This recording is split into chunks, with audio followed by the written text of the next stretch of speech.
नमस्कार भाई और बहनों, मैं आपका और अपना दिग्विजय सिंह गोहिल स्वागत करता हूं आपका इस YouTube चैनल में। तो दोस्तों, केंद्र सरकार और राज्य सरकार के बीच टैक्स को लेकर बढ़ रहे तनाव के बारे में आप सभी ने तो सुना ही होगा। तो दोस्तों, ये तनाव आखिर क्यों बढ़ रहा है? क्यों राज्य सरकारें केंद्र सरकार पर ये आरोप लगा रही है कि उनका हक मारा जा रहा है? राज्य सरकार का कहना है कि उनको उनके हक का पैसा नहीं दिया जा रहा। काफ़ी ग्रांटों का पैसा भी केंद्र सरकार ने रोका हुआ है। दोस्तों, ये विवाद पहले से चल रहा है, पर इस विवाद ने तेजी तब से पकड़ी है जब से केंद्रीय वित्त मंत्री निर्मला सीतारमण ने पार्लियामेंट सेशन के दौरान 2024 का इंटरिम बजट पेश किया। दोस्तों, पार्लियामेंट में जब से बजट पेश किया है तब से राज्य सरकारों का कहना है कि केंद्र सरकार जो रेवेन्यू स्टेट से कमाती है उनमें से राज्य सरकार को उतना हक नहीं दे रही है जितना कि वो सरकारें डिजर्व करती है। दोस्तों, आज की इस वीडियो में हम समझेंगे कि क्या सच में केंद्र सरकार राज्य की सरकार के साथ सौतेला व्यवहार कर रही है? क्या केंद्र सरकार जानबूझ के कुछ राज्यों को कम तो कुछ राज्यों को ज़्यादा पैसा दे रही है? और आखिर सरकार यह पैसा डिस्ट्रीब्यूट कैसे करती है? और ये भी समझेंगे कि फाइनेंस कमीशन क्या होता है, इसे कैसे फॉर्म किया जाता है और केंद्र सरकार का इस पर कैसा नियंत्रण रहता है। दोस्तों, इस विवाद ने मीडिया, मेन स्ट्रीम मीडिया में और न्यूज़पेपर में तब से जगह बनानी शुरू की है कि जब से कर्नाटका की सरकार और कर्नाटका के चीफ मिनिस्टर ने केंद्र सरकार पे आरोप लगाया है कि उनको जितना रेवेन्यू कर्नाटका जनरेट करके देता है उससे बहुत कम दिया जा रहा है। सीएम सिद्धरामैया का कहना है कि केंद्र सरकार उनके हक का पैसा नहीं दे रही है और उनके साथ सौतेला व्यवहार कर रही है। दोस्तों, इसीलिए सीएम सिद्धरामैया ने दिल्ली के जंतर मंतर में प्रोटेस्ट किया माई टैक्स माई प्राइड के स्लोगन के साथ, और इस प्रोटेस्ट का नाम दिया चलो दिल्ली। और उसके दूसरे दिन 8 फरवरी को केरला के चीफ मिनिस्टर ने भी दिल्ली में जंतर मंतर पे आके प्रोटेस्ट किया इसी विवाद को लेकर। और केरला के चीफ मिनिस्टर के साथ पंजाब के चीफ मिनिस्टर भगवंत मान और दिल्ली के चीफ मिनिस्टर अरविंद केजरीवाल भी हाजिर रहे प्रोटेस्ट। और दोस्तों, मेन स्ट्रीम मीडिया में दिखाया जा रहा है कि साउथ के स्टेट है वही ये आरोप लगा रहे हैं कि उनका हक का पैसा मारा जा रहा है और ये पैसा नॉर्थ के कई स्टेटों को बांटा जा रहा है। और इसे साउथ वर्सेस नॉर्थ का एंगल देने की भी बहुत कोशिश की जा रही है। पर दोस्तों, सही में क्या ऐसा है कि साउथ के स्टेट ही आरोप लगा रहे हैं? बिल्कुल नहीं। दोस्तों, ये विवाद काफ़ी पहले से चल रहा है। दोस्तों, वेस्ट बंगाल के चीफ मिनिस्टर ममता बनर्जी ने भी इस मुद्दे को लेकर काफ़ी बार प्रोटेस्ट की है। अभिषेक बनर्जी ने भी इस मुद्दे को लेकर काफ़ी बार दिल्ली में प्रोटेस्ट और हड़ताल। और इसी के साथ साथ नीतीश कुमार ने भी कई बार ये आरोप लगाया है कि केंद्र सरकार उनका पैसा नहीं दे रही। और इसी से मिलता जुलता और दिल्ली के चीफ मिनिस्टर ने भी केंद्र सरकार पर दिल्ली के लोग मिलके साल में 2 लाख करोड़ रुपए का इनकम टैक्स देते हैं, 2 लाख करोड़। और उस 2 लाख करोड़ में से बदले में दिल्ली के लिए हमें कितना पैसा मिलता है, गेस कर सकते हैं आप लोग? 2 लाख करोड़ रुपए हम केंद्र सरकार को देते हैं दिल्ली के लोग मिलके इनकम टैक्स में।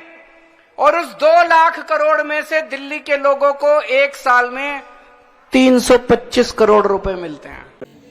और तो और दोस्तों, प्रधानमंत्री नरेंद्र मोदी जब गुजरात के चीफ मिनिस्टर थे तभी भी उन्होंने तब की केंद्र सरकार के विरुद्ध ऐसे ही कई आरोप लगाए थे। और दोस्तों, इन सब बातों से ये क्लियर होता है कि इस इशू का नॉर्थ वर्सेस साउथ से कोई रिलेशन नहीं है और पता नहीं मीडिया किसके बेनिफिट के लिए ये एंगल दे रहा है। दोस्तों, इससे पहले कि हम समझे कि दिल्ली में चल रहे राज्य सरकारों के इस टैक्स को लेके प्रोटेस्ट के क्या मुद्दे हैं, मैं आपके साथ एक डेटा शेयर करना चाहूँगा कि कौन सी राज्य सरकार है केंद्र सरकार को कितना रेवेन्यू देती है और इन रिटर्न केंद्र सरकार राज्य सरकार को कितना पैसा। दोस्तों, केंद्र सरकार के द्वारा दिए गए डेटा के अनुसार इंडिया टुडे ने ये टेबुलर फॉर्म बना है जिससे कि समझने में आपको आसानी होगी। तो दोस्तों, इस डेटा के अनुसार हम देखें तो कर्नाटका सेंट्रल गवर्नमेंट को अगर 1 रुपया देता है तो केंद्र सरकार राज्य सरकार को उसमें से सिर्फ 0.15 रुपीस वापस देती है। और अगर उससे भी आसान भाषा में समझे तो अगर कर्नाटका 100 रुपये कमा के देता है तो बदले में केंद्र सरकार वो 100 रुपये में से राज्य सरकार को सिर्फ 15 रुपये देती है। यही तमिलनाडु को 100 रुपये में से सिर्फ 29 रुपये, और वही तेलंगाना को 100 में से 43 रुपीस, आंध्र प्रदेश को 100 में से 49 रुपीस, केरला को 100 में से 57 रुपीस। और अब बात करते हैं राजस्थान की। अगर राजस्थान 100 रुपये केंद्र सरकार को देता है तो बदले में केंद्र सरकार उसे 133 रुपये देती है। और अगर बात करें उत्तर प्रदेश की, तो उत्तर प्रदेश अगर 100 रुपये कमा के देता है स्टेट को, तो इन रिटर्न केंद्र सरकार राज्य सरकार को 273 रुपीज देती है। और सबसे ज्यादा बिहार को, अगर बिहार 100 रुपये कमा के देता है तो केंद्र सरकार राज्य सरकार को 100 रुपये के बदले में 706 रुपये देती है। दोस्तों, इस डेटा को देखने के बाद आपको कुछ आइडिया आ ही गया होगा कि आखिर ये राज्य सरकार केंद्र सरकार पे ये आरोप क्यों लगाती है और क्यों आखिर ये सरकारें प्रोटेस्ट कर रही है। दोस्तों, चीफ मिनिस्टर सिद्धरामैया का ये भी कहना है कि पहले उनको बजट में से 4.72% दिया जाता था, जबकि इस बार उनको बजट में से सिर्फ 3.72% दिया गया है। और दोस्तों, इसी की वजह से स्टेट को 60,000 करोड़ का नुकसान हुआ है। और उनका ये भी कहना है कि पहले राज्य सरकारों की योजना के लिए केंद्र सरकार 20,000 करोड़ रुपए देती थी, जबकि इस बार इसे घटा के सिर्फ 13,000 करोड़ दिया गया है, जिससे कि 7,000 करोड़ का दूसरा नुकसान हुआ है। और दोस्तों, कर्नाटका की राज्य सरकार ने ड्रॉट रिलीफ के लिए केंद्र सरकार से 18,000 करोड़ की पैकेज की भी मांग की थी, जिसमें से केंद्र सरकार ने उनको 1 रुपया भी नहीं दिया। दोस्तों, 15th फाइनेंस कमीशन ने कर्नाटका को 5,500 करोड़ रुपए देने की केंद्र सरकार से सिफारिश की थी, वो भी पैसा केंद्र सरकार ने नहीं। तो दोस्तों, सीएम सिद्धरामैया का कहना है कि इन्हीं सब कारणों की वजह से पिछले 5 सालों में कर्नाटक की राज्य सरकार के ऊपर 1.87 लाख करोड़ का भारी आर्थिक नुकसान। दोस्तों, इन सब आरोपों के बाद अगर हम डेटा को देखें तो डेटा के अनुसार भी 2016 से लेकर 2020 तक केंद्र सरकार अपने टोटल टैक्स पूल से 39.8% टैक्स स्टेट में डिस्ट्रीब्यूट करती थी, और जबकि इस बार सरकार ने सिर्फ 35.4% टैक्स को डिस्ट्रीब्यूट किया है, और जबकि सुझाव 41% का दिए गए। और इन्हीं सब कारणों की वजह से कई राज्य सरकारों को यह लग रहा है कि उनके साथ अन्याय किया जा रहा है, उनके साथ फाइनेंशियल इनजस्टिस यानी कि वित्तीय अन्याय हो रहा है, जिससे कि उनके राज्य को भारी आर्थिक नुकसान झेलना पड़ा। तो दोस्तों, अब हम जानेंगे कि केंद्र सरकार आखिर ये टैक्स का पैसा स्टेट को डिस्ट्रीब्यूट कैसे करती है। तो दोस्तों, ये जो टैक्स का पैसा डिस्ट्रीब्यूट होता है अलग अलग राज्यों को, वो होता है फाइनेंस कमीशन से। तो और ये फाइनेंस कमीशन ही सेंट्रल गवर्नमेंट को ये सुझाव देती है कि किस राज्य को कितना पैसा देना चाहिए। तो हम सबसे पहले जानते हैं कि आखिर ये फाइनेंस कमीशन क्या होता है और इसे कौन अपॉइंट करता है। दोस्तों, फाइनेंस कमीशन एक ऑटोनोमस गवर्नमेंट की बॉडी है, और दोस्तों इस फाइनेंस कमीशन से ये एक्सपेक्ट किया जाता है कि ये न्यूट्रल और अनबायस्ड तरीके से टैक्स का पैसा राज्य सरकारों में बांटे। दोस्तों, ये फाइनेंस कमीशन 6 मेंबर की टीम रहती है, जिसमें से एक चेयरमैन रहता है, और इस 6 सदस्यों को प्रेसिडेंट ऑफ इंडिया अपॉइंट करता है। और ये 6 सदस्य ही डिसाइड करते हैं कि कौन से पैरामीटर्स पे किस राज्य को कितना पैसा मिलेगा।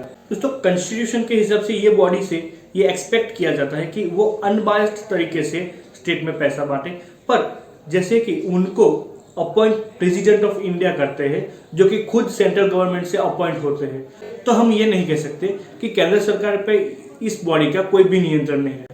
तो दोस्तों, 15th finance commission of India ने 6 क्राइटेरिया यानी कि 6 पैरामीटर्स पे स्टेट को पैसा डिस्ट्रीब्यूट किया, और दोस्तों इन सभी पैरामीटर्स के अलग अलग वेटेज दिए हैं कि उस वेटेज के अनुसार उस पर्टिकुलर राज्य को डिस्ट्रीब्यूशन में से हिस्सा मिलेगा।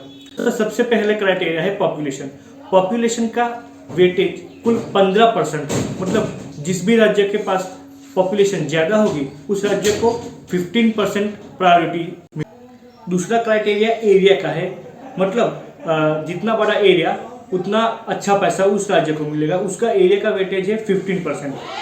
तीसरा पैरामीटर है फॉरेस्ट एंड इकोलॉजी का, जो कि 10% वेटेज रखता है। दोस्तों, ये पैरामीटर ये डिटरमाइन करता है कि किसी भी राज्य के पास कितना परसेंटेज लैंड में फॉरेस्ट है। और दोस्तों, चौथा और सबसे बड़ा फैक्टर है इक्विटी का फैक्टर। दोस्तों, इक्विटी का मतलब है कि कोई भी एक रिचेस्ट स्टेट से एक पर्टिकुलर स्टेट कितना पिछड़ा कितना पुअर है इन टर्म्स ऑफ इनकम, मतलब जो राज्य जितना पुअर होगा उस राज्य को ज्यादा वेटेज दी जाएगी। छठवां है टैक्स एंड फिस्कल एफर्ट्स, मतलब कोई भी राज्य अपने राज्य का जो टैक्स है वो कितना इम्प्रूव कर पाई है उसके बेसिस पे है, पर उसका वेटेज सिर्फ 2.5% है। और लास्ट है डेमोग्राफिक परफॉर्मेंस, जो कि 12.5% वेटेज रखता है। उसका मीनिंग होता है कि कोई भी राज्य अपने राज्य की पॉपुलेशन को कितना कंट्रोल कर पाई है। दोस्तों, इन वेटेज को समझने के बाद आपको आइडिया आ ही गया होगा कि यूपी और बिहार जैसे राज्यों को आखिर फाइनेंस कमीशन ज़्यादा पैसा क्यों अलॉट करता है। इक्विटी, पॉपुलेशन और एरिया, इन तीनों पैरामीटर्स की वजह से यूपी बिहार को सबसे ज़्यादा पैसा मिलता है। और दोस्तों, कर्नाटका, दिल्ली जैसे राज्य जो कि जिनकी इकोनॉमी अच्छा परफॉर्म कर रही होती है, तो उनको कम पैसा मिलता है क्योंकि इक्विटी फैक्टर्स इनके अगेंस्ट में काम करता है। तो यही सीएम सिद्धरामैया का कहना है कि हमें हमारी इकोनॉमी अच्छे परफॉर्म करिए, इसकी सजा दी जा रही है। और दोस्तों, हम सदर्न स्टेट पे ये ब्लेम करें उससे पहले हमें यूपी और बिहार जैसे राज्यों की सरकारों से ये अकाउंटेबिलिटी लेनी होगी कि आप क्यों असमर्थ रहे कर्नाटका और दूसरे जैसे राज्य जैसी इकोनॉमी बनाने में, जबकि आपके पास अच्छी खासी पॉपुलेशन भी है और आपके राज्य से की सरकार की स्टेबिलिटी भी अच्छी है। दोस्तों, अगर हम बिहार की बात करें तो बिहार में 17 साल से सीएम नीतीश कुमार ही है। उड़ीसा जैसे राज्य की बात करें तो वहाँ 23 साल से एक ही सीएम है। तो इन राज्यों के पास अच्छी खासी स्टेबिलिटी होने के बावजूद भी आखिर क्यों आप अपने राज्य का विकास नहीं कर पा रहे। दोस्तों, अब हम एक डेटा और जानेंगे कि अलग अलग फाइनेंस कमीशन ने अलग अलग टाइम पे अलग अलग स्टेट को कितना पैसा दिया है। दोस्तों, 10th फाइनेंस कमीशन ने कर्नाटका को 5.34% दिया है, जबकि 11th फाइनेंस कमीशन ने 4.93, 12th फाइनेंस कमीशन ने 4.46, 13th फाइनेंस कमीशन ने 4.33, 14th फाइनेंस कमीशन ने 4.71 और 15th फाइनेंस कमीशन जो कि इस बार का फाइनेंस कमीशन है उसने 3.65 ही दिया है। मतलब 10th फाइनेंस कमीशन ने कर्नाटका को 5.34% ऑफ द टोटल बजट मिलता था, जबकि इस बार 3.65 ही मिला है। सेम गोस विथ केरला को पहले 3.88, फिर 3.06, फिर 2.67 और वही घटाते घटाते इस पर 15th फाइनेंस कमीशन में केरला को सिर्फ 1.93% ऑफ द टोटल बजट मिला है। तमिलनाडु को भी 6.64 से अब 4.08% मिलता है, जबकि यूपी का अगर हम 10th फाइनेंस कमीशन से कंपेयर करें तो 10th फाइनेंस कमीशन में 17.81% मिलता था, जबकि 15th फाइनेंस कमीशन में 17.94, जो कि यूपी की हिस्सेदारी बढ़ी है। दोस्तों, ये सब डेटा समझने के बाद आपको आइडिया आ ही गया होगा कि आखिर केंद्र सरकार राज्यों के बीच कैसे अपना कमाया हुआ रेवेन्यू डिस्ट्रीब्यूट करती है और कई राज्य जैसे यूपी बिहार को क्यों ज़्यादा पैसा मिलता है, जबकि कर्नाटक और केरला जैसे राज्यों को कम पैसा मिलता है। तो इस वीडियो को जब आप देखें तो मैं ये एक्सपेक्ट करता हूँ कि आप सदर्न स्टेट को ब्लेम करने से पहले यूपी और बिहार के स्टेट गवर्नमेंट से जरूर अकाउंटेबिलिटी मांगेंगे कि आपने कर्नाटका और तमिलनाडु की तर्ज पर क्यों विकास नहीं किया अपने राज्यों में। मैं ये उम्मीद करता हूँ कि आपको ये वीडियो इन्फॉर्मेटिव लगा होगा। आपको सही में अगर ये इन्फॉर्मेटिव वीडियो लगा हो तो हमारे चैनल को जरूर सब्सक्राइब करें और इस वीडियो को अपने तमाम मित्रों के साथ जरूर साझा करें। तब तक के लिए बहुत बहुत धन्यवाद। जय हिंद।